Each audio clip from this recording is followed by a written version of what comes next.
na kuomba watazame watoto wako wamesimama mbele yako, wamechukua vifaa kwa ajili ya kazi, hasa kwa namna pekee kwa ajili ya mitihani yao hapo inayoanza hapo kesho.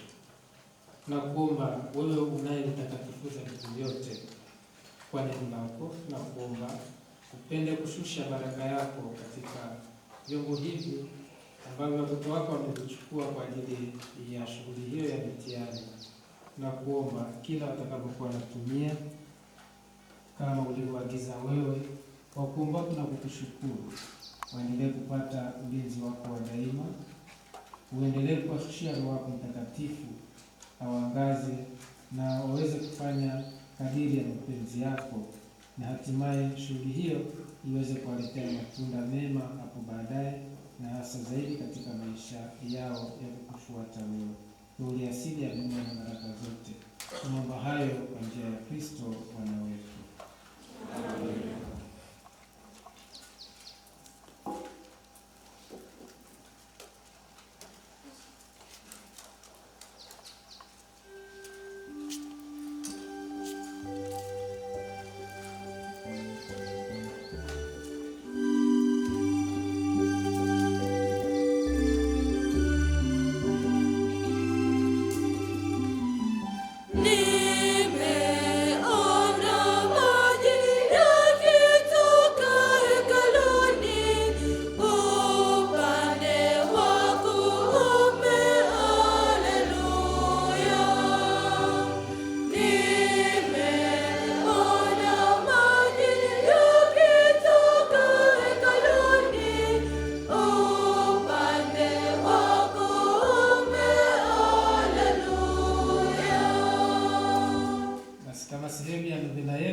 Kusali ile sala ya Roho Mtakatifu, ili kuwaombea Mungu Roho Mtakatifu awe nao katika mitihani yao. Roho Mtakatifu, usiendelee uzamini wako,